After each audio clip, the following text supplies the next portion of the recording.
we are constantly told that to be truly original, you basically have to disrupt everything. Oh, constantly. Right. Like you have to invent something the world has literally never seen before. You have to break all the rules. Exactly. You have to build this whole new reality from scratch. And honestly, it is completely exhausting. It really is. I mean, it's the defining pressure of modern life, isn't it? Yeah. It makes you feel like if you aren't reinventing the wheel every single day, you are just falling behind. Whether you're an entrepreneur or an artist or, just trying to figure out your own career path, there's this heavy, unspoken demand to be the absolute first person to have an idea. But what if our entire definition of originality is just backwards? What if true originality has absolutely nothing to do with being first? Or being disruptive. Right. So, welcome to today's deep dive. We're looking at a really fascinating stack of excerpts today. It's from this contemplative story called The Conscious River and the Limited Line. It's a beautiful piece of work. It really is. And our sources today include some chapter summaries, these character journals that are known as night notes in the text. Those are my favorite part. Yeah, they're incredible. And also a companion 3-part song trilogy that goes along with the story. Right. So our mission for you today is to decode what on the surface just looks like this beautiful poetic fable and translate it into a highly practical toolkit for your own life. And I think that distinction between the surface and the depths is so crucial here. Tell me more about that. Well, if you just casually read these excerpts, you might think you've picked up like a 19th century fairy tale. I mean, there are uncles and nephews walking by moonlit lakes. There's talk of eagles. Whispering rivers. Exactly, whispering rivers. But beneath all that poetic language is actually a highly precise, almost mechanical roadmap for psychological maturity. Wow, a mechanical roadmap. Yeah, because it's fundamentally about how a human being bridges the gap between chaotic, constant personal change and deep grounding tradition. Which brings us right back to that intense pressure to be original that we were just talking about. Spawn. Because the story tackles this head on. There's this conversation between two characters, an uncle and a man named Roger. And it happens in chapters 17 through 19. Right, as evening is settling over a lake. Yes. And they are watching the waves, which the text describes so beautifully. It says they move rhythmically, like thoughts rising and settling throughout the day. Such a great image. And right there, the uncle drops this philosophical anchor. He says, and I quote, "Originality is often nothing more than truth being reborn in one's own heart." I love that line so much. That single sentence just completely dismantles the modern obsession with disruption. Totally. Because Roger responds by realizing that originality isn't about claiming, this has never been thought before. Right. It's simply about saying, it has been born within me. Let's ground that for a second, because the mechanics of how that works are really fascinating. Mm-hmm. It makes me think about like a jazz musician. Yeah. Think about a musician playing a standard that has been played 10,000 times before. Right. Or an actor performing Hamlet. Right. The notes are exactly the same. The notes are the same. The words have been written for centuries. You aren't inventing a new instrument or, writing a new script. But when you perform it... Yes. When you perform it, the grief, the joy, the really specific traumas and triumphs of your completely unique life, they filter into that performance. So the originality isn't in the raw material. No, it's in the filter. That is a brilliant way to frame it. And the text actually explains the mechanism behind this when the uncle adds another layer. He says, truth remains the same, the reader changes. The reader changes. I like that. Because universal values things like ethical integrity, compassion, the search for meaning, these are static. They've been around forever. Exactly. They do not need to be disrupted or updated like a smartphone operating system, Right. Innovation, or what the text calls rich originality, happens entirely in your personal absorption of those truths. So when you internalize a universal truth, your unique psychology is kind of like the soil that grows it differently. Yes, beautifully put. And knowing that just completely relieves you of the impossible burden of having to create the universe from nothing. It really takes the pressure off. Like your job isn't to invent what never existed. Your job is just to let truth wake up inside your specific set of circumstances. Exactly. But of course, having that internal realization creates a whole new problem. Right, because how do you actually express that out in the real world? Without getting bulldozed by society. Or without letting your ego run entirely out of control. Exactly. And the text attempts to solve this in chapter 20 by introducing a really striking duality. The eagle and the river. Yes. This comes up during their moonlit walk along the shore. The uncle uses these two forces of nature to represent the tension in human behavior. And the river flows in purity, right? Right. It's humble, it nourishes the earth, and it ultimately surrenders itself to a larger human current. So it's the ultimate symbol of humility and service. Yes. But then you have the eagle. And the eagle rises. It seeks direction from above. It demands the horizon. It represents ambition. Ambition, power, and individual vision. It's the classic psychological tension between ambition and humility. And the nephew in the story confesses that he feels the pull of both. Like he wants to rise and he wants to flow. Which is such a human feeling. It is, but let me push back on this a little bit. Because metaphorically, it sounds lovely. Sure. But practically speaking, in the real world, this feels like a recipe for a massive identity crisis. How so? Well, think about a modern corporate environment, for instance. If you operate purely as a humble river, people are just going to take credit for your work. You get stepped on. That's true. But if you act entirely like the eagle, you become this ruthless, tyrannical boss that everyone hates. Trying to be fiercely ambitious and totally egoless at the exact same time seems fundamentally contradictory. Well, you are identifying the exact friction the text wants you to confront. Oh, so it's supposed to be hard. It isn't supposed to be easy at all. To resolve this paradox, we actually have to turn to the night notes. Ah, the personal journals they write in before sleep. Right. The nephew wrestles with the very contradiction you just pointed out. And he writes this amazing realization. Strength without beauty is oppression. And beauty without strength is weakness. Okay, wow. That is profound. Strength without beauty is oppression. Yeah. If you are an eagle that never comes down to nourish the earth, your ambition is just tyranny. You are a dictator in your office or your home. But a river with no driving force. No underlying strength. Right, it just pulls into a stagnant puddle. It is just weakness masquerading as humility. Exactly. The key mechanism here is that the text is not demanding you perform both roles at maximum capacity simultaneously. Okay. The uncle tells the nephew, he says, sometimes you will be as strong as an eagle, sometimes as humble as a river, sometimes as fragile as a seed, sometimes as resilient as steel. So the goal isn't this static, perfect 50-50 balance. It's dynamic adaptation. Dynamic adaptation is the perfect term for it. The lake actually personifies this concept. It whispers to the characters. Flow for you were created to flow. Rise for you were created to rise. And the synthesis of those instincts is what the text calls becoming a conscious river, right? Yes, a conscious river. Meaning you aren't just blindly succumbing to gravity.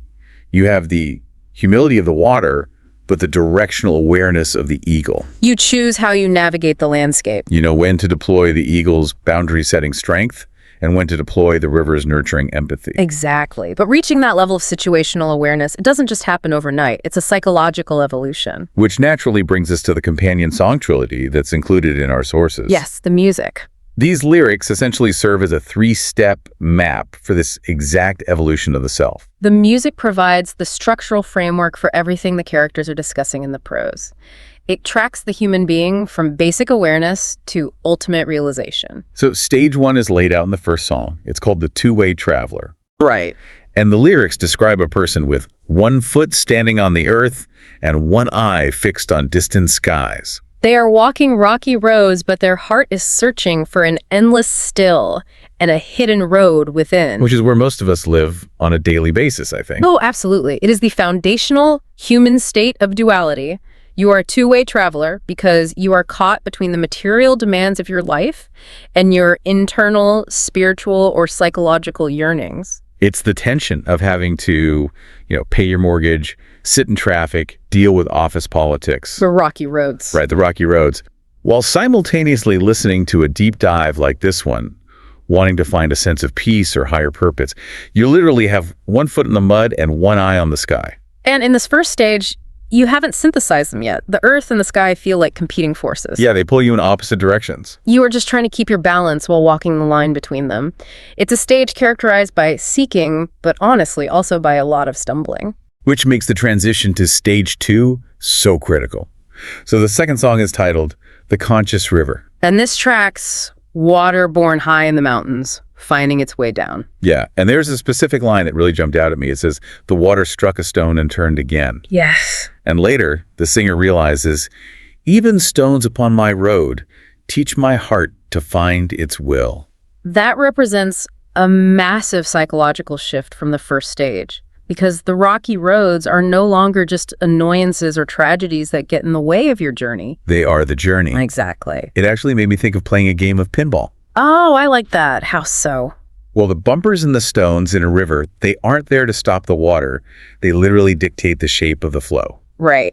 If you removed all the stones and the banks from a river, you wouldn't have a river anymore. You'd just have a flat, shallow sheet of water dispersing into mud. The obstacle is the mechanism that creates the current. Exactly.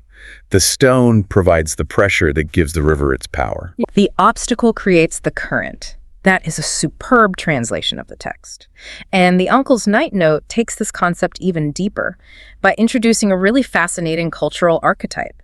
He mentions the trace of Kidder. Okay, let's definitely clarify that for the listener, because without context, it just sounds like a random name. Absolutely. So in various Middle Eastern and Islamic traditions, Kidder is a legendary mystical figure. He is an archetype of profound, often hidden wisdom and renewal. Okay. And the folklore suggests that he possesses such vibrant life energy that wherever he walks, even on barren, completely dry earth, green grass sprouts in his footsteps. Wow. That is the trace of Kidder. So the uncle writes that a mature human being, the conscious river, leaves a similar trace. Wherever the river passes, greenery remains. So it's not simply about how the river handles the stones it hits, it's about what the river leaves behind after it passes them. Exactly. This is the practical application for you listening right now. When you hit a major obstacle, like A career failure or a brutal breakup. or a health crisis, yeah. When you are forced into what the song calls narrow beds, what happens? Do you just crash into the stone and stop? And turn bitter and stagnant. Right. Or do you turn again? The conscious river learns from the painful constraints. But more importantly, it leaves life, nourishment, and greenery behind it as it moves forward. Translating that to like a random Tuesday afternoon, it means asking, did I leave that difficult meeting better than I found it? Yes. Did I handle that conflict with my partner in a way that actually nourished the relationship, even though it was a rocky moment? At every turn, I understood the flow was teaching me. It's just a beautiful mechanism for resilience. It completely reframes all adversity as navigational data. But the journey doesn't end at the river. The text tells us that on the morning of the 5th day, a new page opens. The human being is no longer just a traveler, and they have actually evolved past simply being a conscious river. Which brings us to the final evolution.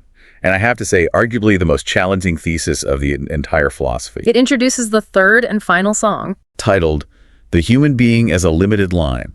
Now, I'd have to be completely honest with you, I struggled with this initially. Really? Why? Well, we have spent this entire time talking about endless skies and rising eagles and rivers joining the massive ocean, expanding our consciousness. Right. And the ultimate final realization is that human life is a limited line. That feels like a massive demotion. I can see why you'd say that. I mean, we live in a culture driven by FOMO, the fear of missing out. We are constantly told we can be anything, do everything, and live without limits.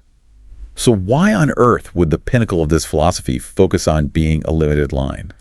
It's a fair question. Because Roger, the character in the text, he literally wrote, every metaphor must open a balcony toward truth.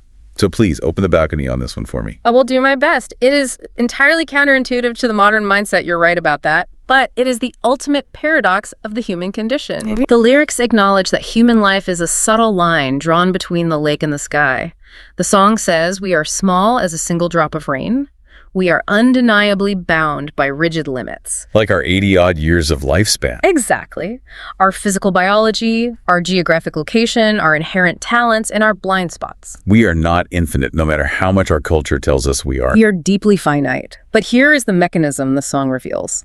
The traveler climbs high up on a hill, looks back at this line of their life, and sings, "What I thought were rigid limits were doors to another place." Rigid limits as doors. Walk me through the mechanics of that. How does a limit become a door?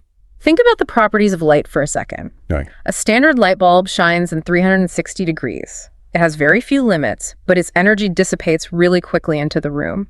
It can't cut through anything. Right. But if you take that exact same light and force it through severe, rigid limits, if you restrict its spread entirely, it becomes a laser. And it can cut through steel. Exactly. The limit is what creates the penetrating power. Think of the eagle in the river we talked about earlier. Yeah. Without the rigid limit of gravity, the river could never flow to the sea. Without the physical resistance of the atmosphere, which is a literal limitation, the eagle's wings could never generate lift to fly. So if we spend our lives pretending we have no limits, just trying to keep every single option open and be everything at once, We are just the light bulb. we dissipate into vapor.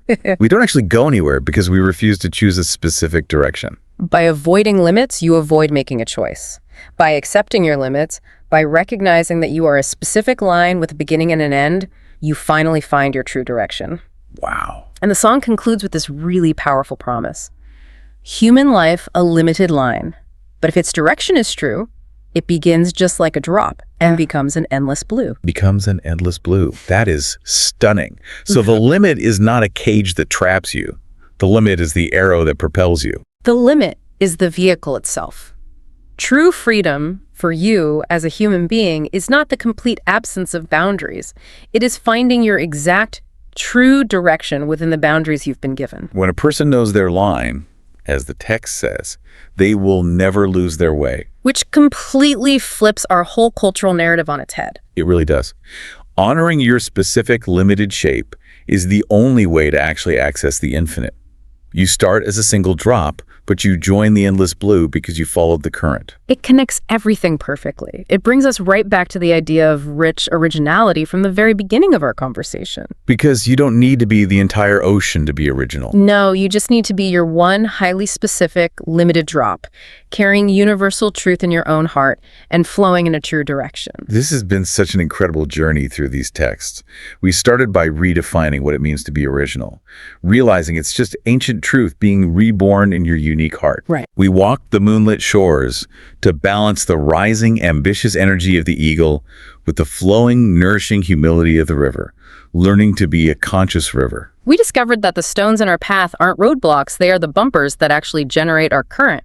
And finally, we arrived at this profound acceptance of our existence as a limited line, realizing that our boundaries are the very things that give us the direction we need to reach the endless blue. It is a roadmap that demands self-awareness at every single turn.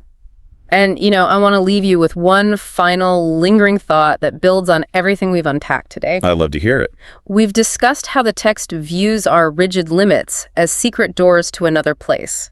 That makes you wonder, if our boundaries and obstacles are just gateways, then what happens to our entire modern concept of failure? If every stone just teaches the river how to flow, and every limit is just a door to the endless blue, then perhaps the very things you perceive as your greatest personal flaws, your deepest mistakes, or your most painful failures are actually the exact mechanisms required for your deepest growth. That's powerful. It's something to think about the next time you hit a wall. Is it a wall to keep you out, or is it a door forcing you to turn and find your true direction? Is it a wall or is it a door?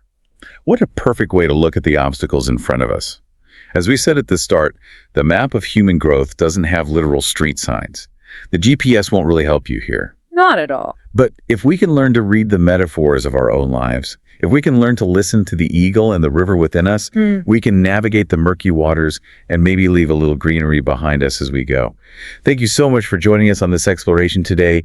Keep seeking those hidden roads within, and we'll catch you on the next deep dive.